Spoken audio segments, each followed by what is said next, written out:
Everybody, hope you're doing okay. Welcome to my cabin. Now, as you might see here, if I pan around, I've got a bit of a problem. I've got all these shelves full of shoes, and I've got on my treadmill here, I've got all these shoes lined up with no homes to go to. So I think the time has finally come to throw out some of the shoes I never wear anymore, some of the ones which are the worst ones. Let's have a look at them for one final time and discuss why they didn't work for me, and let's see if I can actually clear the space on my treadmill and make this a bit more tidy.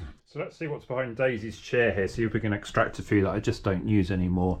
So here are some Boston 7s, which are just basically too small, so let's take them. And we've got some Boston 9s, which again are basically just too small. And we've got some Under Armour ones here. I don't think I got these in a bargain shop, but they're good, I don't think. And here we've got some ASICS Roadblasts. Look quite new actually, don't they? What else have we got here? We've got some New Balance 1080 V10s. They're looking a bit worse for wear. Ah, Black Pegasus Turbo 2. I think I might keep that one for posterity. Hoka Rincons, the original Hoka Rincons. I didn't really get on with these at all, so they're going to have to go as well. These are the original Adizero Pros, what came out before the Adios Pros. Rather disaster of a shoe, really, but I'll keep them for posterity, I think. Even got some Ultra Boosts there. Keep them for now. Got some Atreos. I think I really... I don't know, they do look quite nice, don't they? Maybe we'll keep them for now, because I hardly wore them. Now, Zoom Fly 3. These are so bad, it's always tempting to keep them, actually. Right, if we move over here, though, we've got some Brooks Launch 9. I think we can get rid of them. I just don't think I'm going to be wearing them anymore. These are some just sort of regular daily trainers, well, literally for walking about in, not running. So I think get rid of them, because they're just basically too small. Now then, what else have we got here? We got some Infinity Reacts, which I never got on with at all well, so I think they're going to have to go. Some Rebel V2s. One was just found too soft, but keep them for now, I think. The one before the current one, it must be Romero 15s, I think. Oh, there were quite a lot, so maybe keep them.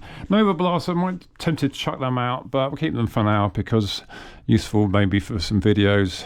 Now, these ones here, the Solar Glide GTX, these were absolutely terrible. So we'll get rid of them. And we've got the original Adidas Zero SLs, which are pretty terrible as well. Zoom Fly 5s and the Zagamas, which I didn't really like at all, but maybe we'll keep them for now. And we got some Adios shoes here, which some of them are a bit small, but I'm kind of thinking that some posterity with them. And we got the original 4% up here, which, yeah, great shoe. Kind of changed the whole shoe industry, really, didn't it? These are the 4% Flyknits. These were actually in the UK 12, not 13. They were so good that I had to wear them a size down and squeeze into them.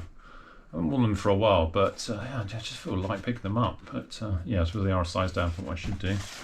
The Tempo Next Percents, I never really got on with them. Adios 5s here. We got the SL20s, which also were a size too small for me, so I think probably they'll have to get the chop as well. I've got some old Endorphin Speed Runshields here, which one of my favourite shoes, but I think just basically had it, so I can't just keep on piling up all these shoes that are basically like beyond hope and nice, so I think they'll have to go as well. And then we've got the original Velocity Nitros from Puma, which they went flat after 100 miles, so again I think they need to go as well. I think they've just had their day. I'm not going to wear them anymore. Got some Invincibles there and some Peg Turbos, so yeah, maybe good ones to keep for a bit longer. Needs a bit of a dust down. Some of the Pegasus Trail GTXs, one of my sort of most popular videos, so always good to keep them. The original Nova Blast, probably keep them for a bit longer. And these ones, these were something else. The Peg Turbo sort of high tops, I can't remember exactly what they were called, but yeah, I ran a training marathon in these, would you believe? They were excellent waterproof shoes, and they're surprisingly light, considering that they're all sort of booty style. But yeah, I mean, you're kind of thinking, oh, I wish the shoe was like that again, because it looks kind of weird, but it actually did work great as a running shoe, especially in the wet. Okay, let's talk a little bit about each shoe. This is the Adidas Solar Glide 4 Gore-Tex. This is undoubtedly the worst shoe that I've bought ever, I think. It's 448 grams. It is absolutely rigid, and it's, well, I ran in it for a mile, and it's the only shoe ever, I think. I've literally had to come back and turn around and put something else on. So yeah, this has literally got 2 miles in it, 1 mile out and 1 mile back, and I was cursing the whole experience. So complete waste of the £130 that I spent on that one. I think they still do this line, so buyer beware on these ones. They absolutely are the ultimate in a brick. This is the Puma Velocity Nitro 2, the version before the current one, and I quite like these originally, and I did about 100 miles in it, but I wore them one day and just felt they got extremely flat, so yeah, it wasn't the best of experience, and maybe a shoe, I think it just doesn't perhaps work so well when it's a bit cold, because it was about -2 that day, but I didn't really ever feel like putting it on again after that. It just felt like I had nothing under my feet really, so when I was going for an easy run and I could feel the ground completely under my toes, then yeah, it just didn't seem to be working for me anymore. But at least it matches my nice Volt top, doesn't it? So next up, we've got the Hoka Rincon, the original version. Undoubtedly a shoe that Andy FOD runner put me onto. This is in 2020 during lockdown. I was just getting into my shoe tubing. And yeah, on the face of it, this is a really good lightweight shoe, only 263 grams. I actually got this in a 12.5, not a 13.5 that I normally get in Hoka. And it seemed to fit okay, but just didn't find it very exciting at all. Just felt rather flat, that sort of 5mm drop. It just felt like the sort of torpedo shape of these Hokas. They all seemed very similar to me. So yeah, I think I ran about 20-30 miles in it, and as you can see, not really anywhere there at all. But yeah, Hokas are notorious for not lasting very long, but this didn't last me very long at all. So yeah, another one for the bin, unfortunately. So next up, we've got the ASICS Roadblast, not to be confused with the Nova Blast or the Super Blast. This is a shoe that came out in 2020 and only in one version. I think it was meant to be sort of like a budget version of the Nova Blast. And I quite liked it, but typically for ASICS, they only went up to a UK 12. So I got it, and it's about 303 grams for me. It's quite a sort of a lively shoe, but just because it was a bit short, I didn't really end up doing as much in it as I perhaps could have done. But yeah, so it's interesting why they actually discontinued this one, because I thought actually it's not a bad shoe, especially for the price. I think I got it under £100 back in the day. But yeah, one that just didn't quite work out for me on the length. But if I had a 13 in it, it might have been more useful for sure. So now we come on to Brooks, the favourite shoe of the everyday runner, you would think. This is the Brooks Launch 9. I actually quite like the Brooks Launch 5 and the 6. At the time I was sort of transitioning out of the Adidas Boston, and this was a shoe that worked really well for me. I think I actually quite enjoyed this shoe, but I think it was just sort of so plain and ordinary that I sort of did about 100 miles in it, and just as not a shoe that I really sort of like ever that bothered to wear. But it was sort of a surprisingly sort of softish feel for a Brooks, but yeah, typically Brooks just sort of didn't really excite. So a shoe that I perhaps won't wear again, but I got it in a nice Volt colourway there. So yeah, one to think that yeah worked well, but yeah, it was something and nothing in a way. Next up, we've got a shoe that would have been great if it actually fitted me. This is the Adidas Boston 7, back in the days when Bostons were kind of lightweight trainers rather than the sort of the behemoths that they are now, and very much still then a boost shoe. But for some reason back in the day, this was probably about a 2018 shoe, something like that, they just come out really, really short. And just put it on just now to see whether I was just imagining it, and I could barely get it on in a 12.5, which was the biggest one that they did at the time. But sometimes I could get away with a 12.5 in an Adidas, and I had various earlier versions of the Boston and things like the Adios 1 that I really enjoyed. But yeah, just a shoe that really I had to sort of not use because it didn't fit me. Back in the day, I used to buy a lot of shoes which were the sort of the biggest one in the range, thinking if I didn't get that one, then I wouldn't be able to put anything to wear at all.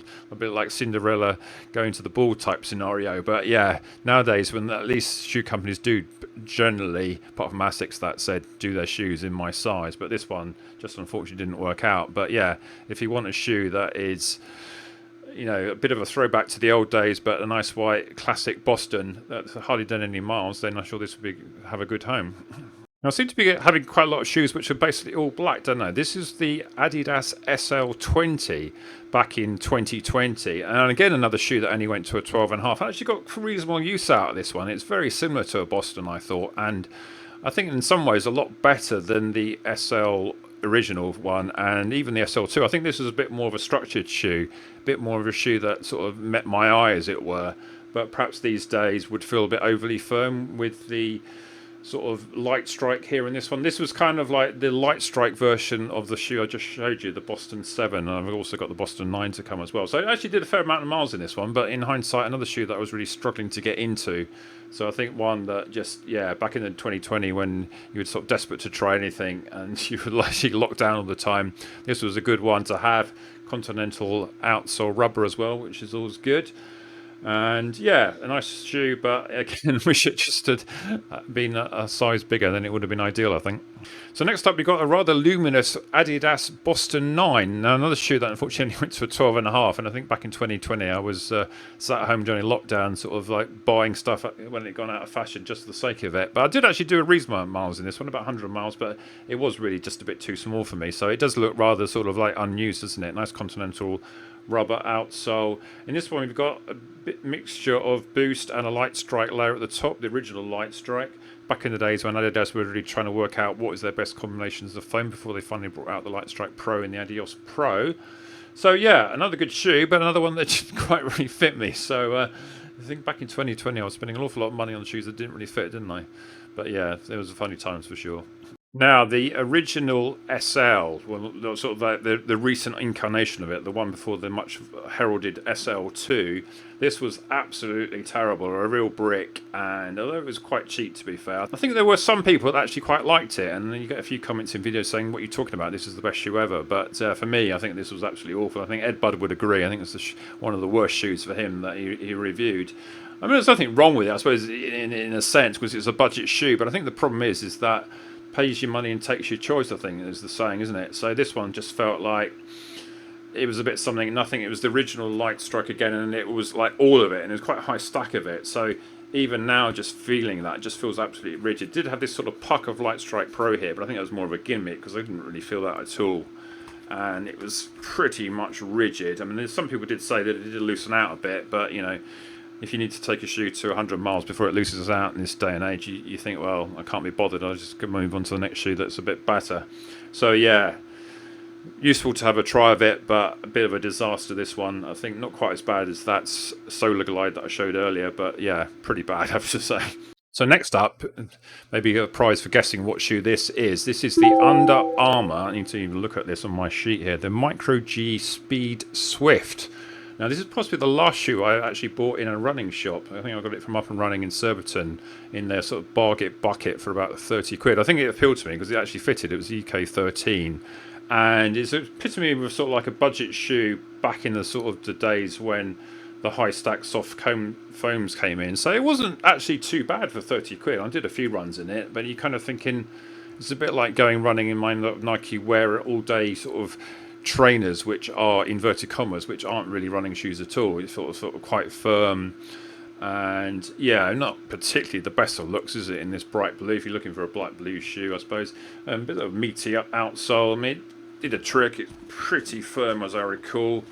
But yeah, it fitted all right. And it's 343 grams. But yeah, it's a shoe like, you know, sort of like the snobbish of nature of a shoe geek. You're kind of thinking, well, once you've like done this a few runs in this, you're kind of thinking, well, there's not really much to see about this one. But I think it's the only Under Armour shoe that I've actually ever managed to actually put my feet in and run in. So has that some benefit to it. Maybe I'll try another Under Armour shoe in due course. But yeah, I think this one really just sort of taking up space on the shelf. So I'm afraid that one has to go, I think. Now, next up is the Saucony Endorphin Speed 2 Runshield, arguably one of my favourite shoes of recent years, and one of the shoes I've done the most amount of miles in, and indeed have the most number of pairs. I had 4 pairs altogether. I managed to lose one of the shoes in my second pair, so I think these are my third pair, or maybe they're my first pair, but they're looking a bit battered, as you can say. I think I got each of them to 250. I did buy a fourth pair for cheap on eBay for about 100 quid, which I've sort of like done about 50 miles in, so I'm keeping them perhaps for the winter if I want to get out in them again. But I think this one now, it's a bit had it, isn't it? I did find the midsole in these Speed 2s started to go a bit flat around about 200, 250. I think the most I got them in 300, especially under the toes. I used to find that I could start feeling my toes are quite a lot through the ground. So yeah, I think it was an acid test that once you've worn a shoe for a bit and you've got another one waiting, then abandon this one, because sometimes if you put on the new pair, you think, well, why did I keep wearing that old one? There's an amazing difference in the cushioning. So yeah, I don't think there really is much point in me keeping another sort of old pair of this one, as much as I do like this one. Okay, next up we got what is undoubtedly one of the examples of why sometimes people go on about Nike everyday sort of trainers being rather rubbish. This was the original Nike React Infinity Run Flyknit, bit of a mouthful. I think I got this sort of half price when they were sort of selling them off when the second version was coming in, and running this about twice, I think, and it was pretty... It was sort of horrendous, but it just didn't really fit me very well. You can see here that it's a really sort of quite having to pull this in quite tight, and just didn't really fit my narrow foot at all. And the on-foot experience was kind of okay, but it's kind of this sort of React sort of solid brick type stuff, which, yeah, not particularly exciting. I mean, compared to the Pegasus 41, this seems like night and day of a shoe. I think if you're going to have a go at the Pegasus 41, then perhaps you should remember what these ones used to be like. And yeah, all is forgiven, I think, for sure. But yeah, so just the one really that it was worth trying, but yeah, it just didn't really work out for me. So I think another one that will have to be passed on. It may actually be sellable, really, because I've only run in this about 15, 20 miles, if that. We come on to another 2020 shoe. This is the New Balance 1080 V10. Was not sort of a bad shoe. I think if there ever was an epitome of a shoe with a rocker, this is it. This really did feel like a shoe that really was rocking. You can kind of see there. It's just like completely on a curve. I remember it's the only shoe that I've ever run in where I literally thought I was really sort of rocking through. A lot of shoes sort of say they have a rocker, and sometimes I don't even really notice it. But this one, I definitely did.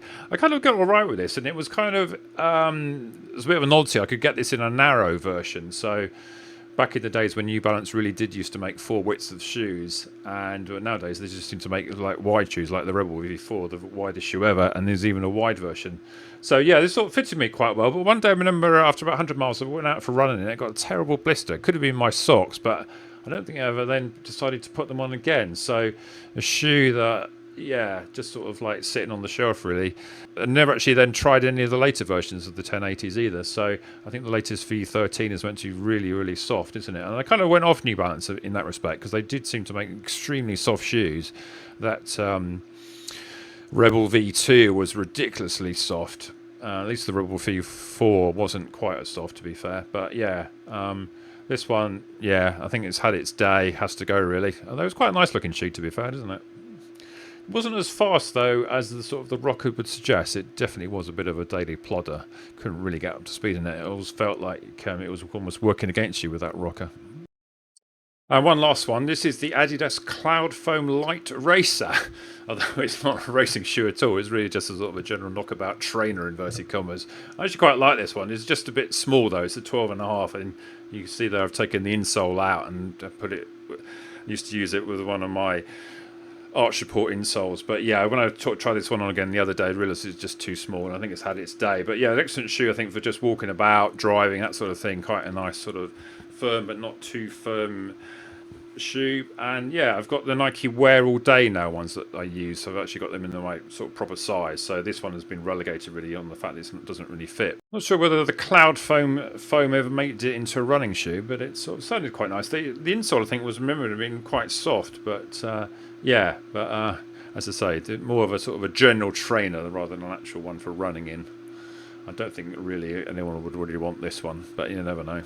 So I think what I'll do is I'll round up all these shoes, and does anyone want these? They're a mixture of sort of a UK 12s, 12.5s, 13s, 13.5. So if anyone wants to take their claim, and if you were prepared to sort of pay for the postage, I'll be happy to send them out to you. I think some of them may be sellable on eBay, so I'll have a look. If anyone's interested in them, as I say, then make me an offer, even if it's just sort of donating it to charity. Otherwise, I think I'll be either sort of taking them down the charity bin place for recycling, or I'll be to see if I can like get a bit of money back to maybe fund one more shoe. I was thinking with all those old shoes like that, if you make enough money to buy one new pair, then you've done quite well, haven't you? So I hope you found this interesting. Do you have any of these shoes? Do you still use any of these shoes? More to the point, did you actually like some of them more than I did? Anyway, hope you found this interesting. Like and subscribe on that, and see you in the next one then. Bye!